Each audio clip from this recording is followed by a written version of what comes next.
Because Trade Unafraid is based on trade plans, not just orders, we have the ability to do some very powerful analysis on trading results. Once we export our trade results, we can open Google Colab, upload our CSV files, and start data mining. In this first view, we're looking at the results by trade plan and by symbol. So the same trade plan can be used on multiple symbols, and we're able to see how each trade plan performs per symbol. In this next view, we're looking at performance by trade plan across all symbols. So under name, you see just the trade plan name, and it incorporates all the different symbols that it was traded against.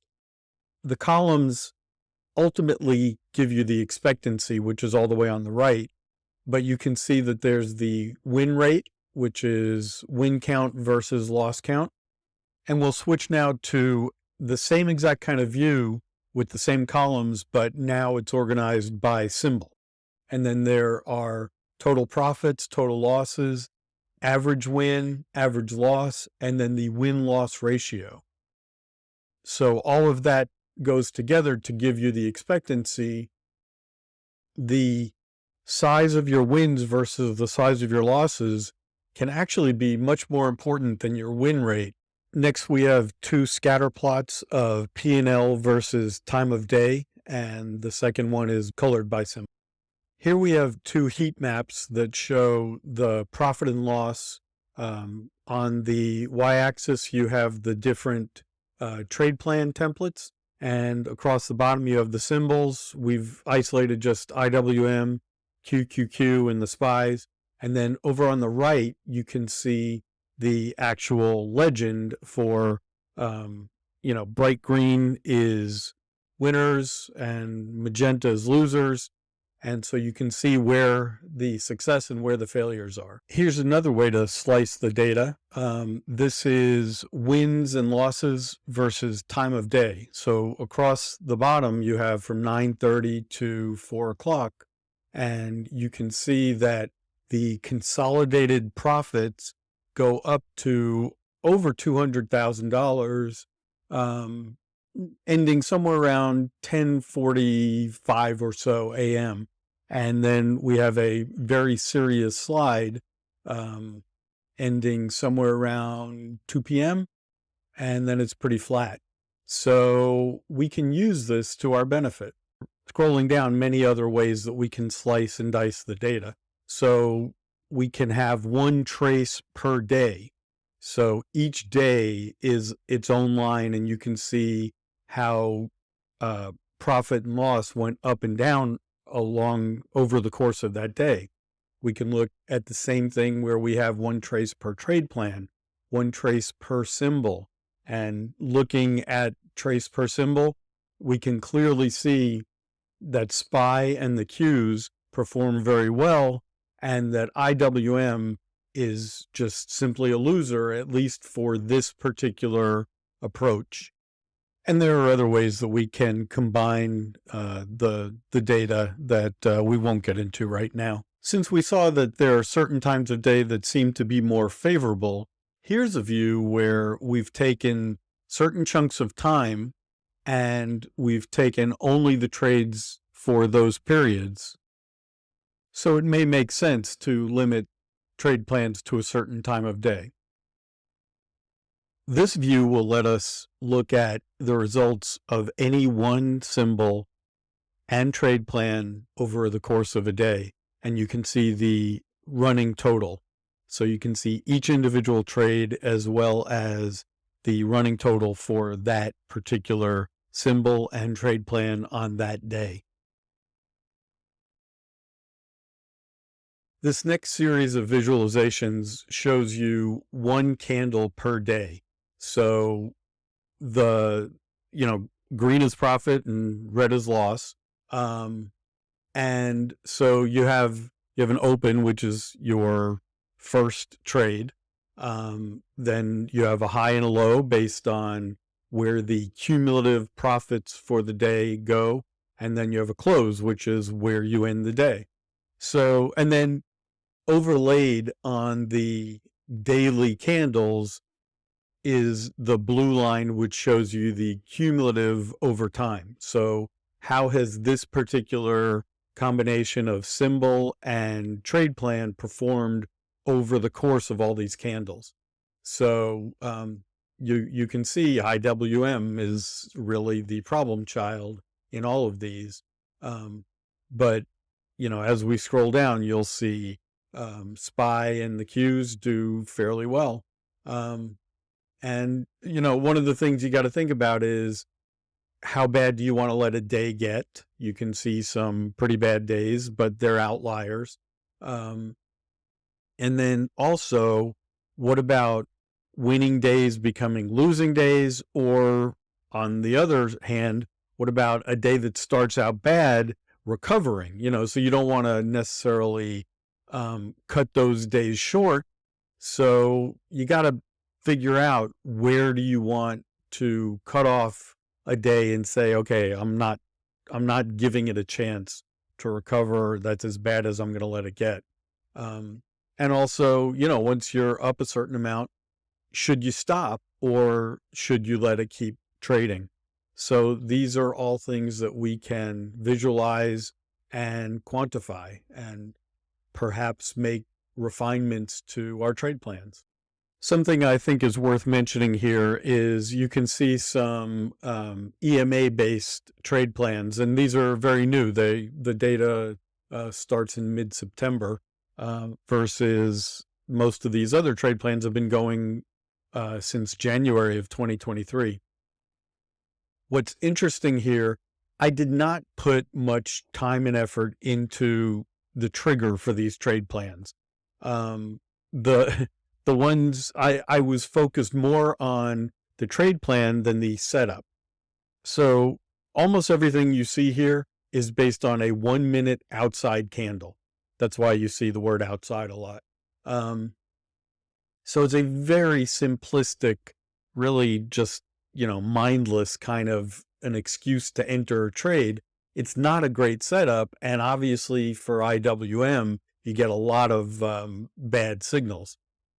But what's interesting is, looking at the EMAs, you can see almost, it's not 100%, but almost no losses and some pretty sizable winners. So the point here is, I've been doing this same approach all year just to gather a lot of data. And you can see that just a very simplistic bounce off of an EMA gives you far better results.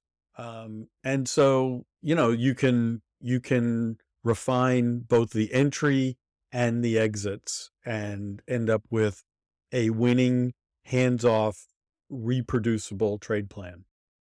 Up until now, everything has been somewhat conventional because we're looking at the outside performance of trade plans and symbols. Now we're going to start cracking those trade plans open and looking not only at the configurations, but also at how they played out. So for example, we're going to look at how many targets were hit. And all of this is configuration. It's done programmatically.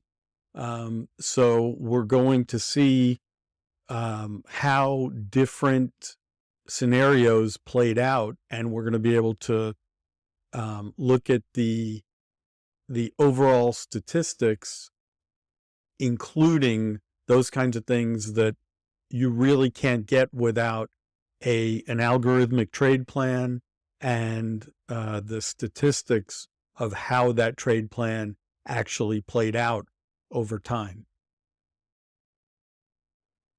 Because we have multiple exit strategies all working together and essentially competing for which one's going to take a profit or which one's going to stop us out, it is very informative to look at a table like this. So we see target strategy, stop strategy, the number of targets hit, and whether there were any user actions that overrode what was in the automation. And then we see the realized P&L for each of those. So this gives us the ability to analyze our trade plans and potentially refine them, change. Maybe your targets are too close together, or they're not far enough away from the entry. This kind of analysis can tell you that. So there's a lot more that could be said, but that hopefully gives you some idea of the kind of things that we are investigating here. And not only targets, but also stops. So there's different stop strategies. You can see a lot of ATR trails, but then you can also see some candle trails or price break or an MFE retracement. All of these things are competing to see which one is going to be the one that closes the position out. And so we can learn something from analyzing over a large number of trades what actually played out. And if all of that doesn't tell you everything you need to know, we can also give your trading results to ChatGPT and start asking it to give us insights. So for example, here we're asking which symbol is most profitable, how many trades were made with it, and how much did it make. And you can see that it gives us the answer in number of trades and in dollars. Now, there is a misunderstanding here that needs to be clarified, because ChatGPT was asked what was the underlying symbol that was most profitable, and it actually gave us the option. So you got to be careful with ChatGPT. You have to make sure that it's understanding, and we have ways to train it so that it can get this right. But it's still pretty amazing that we can do this. Here we're asking what percent of my trades hit at least one target, and we tell it where to look for that. Now, this could have been programmed, but isn't it nice to be able to just ask it in English and get the answer? Here we ask which combination of entry tactic, target tactic, and exit tactic performs the best. And what ChatGPT determines is buy to open, ratchet bracket, and MFE retracement. I let the automation run almost completely unattended, but once in a while I will do something to override. So I asked, do trades with user interference typically make more money or less money than those that are left untouched? And ChatGPT determined that my interference with the automation is actually profitable. So that's a good thing to know. Next, I tried to find out, are my trade plans more effective on trend days or chop days? And it turns out that ChatGPT does not have the data it needs. So I'm going to have to actually define that for it. So I tried something else. What I tried to do instead was to teach it about gap and go days versus gap and crap days. And I wanted to know which ones my trade plans do better on. Again, it doesn't have the data it needs. So we're going to have to load chart data and feed it that so that it can determine these things. As a workaround, I tried to have it use the last known price from the prior day for the close and the first known price for the current day as the open, so that it could determine gaps that way. And it gave me an interesting answer. It's actually an error, but it says it should have used the entry price and exit price for the calculation of gap and gap percentage, not entry date and close date. So kind of interesting that it confessed that. However, these columns are not present in the data frame. So then this is where it gets really interesting. I need to extract these prices from the trade fills column, but the trade fills column contains complex nested data, and it's not clear how to extract the entry price and exit price. So I need to train it on that. We have all of the trades of a position, all of the executions or fills of a position nested within each trade. So I just need to train ChatGPT on how to interpret all of the data that we have, and then we'll be able to move on to the next step, which is really digging into what happens inside of each of these trade plans. So that's where we're at right now. I just thought this was an interesting thing to end on.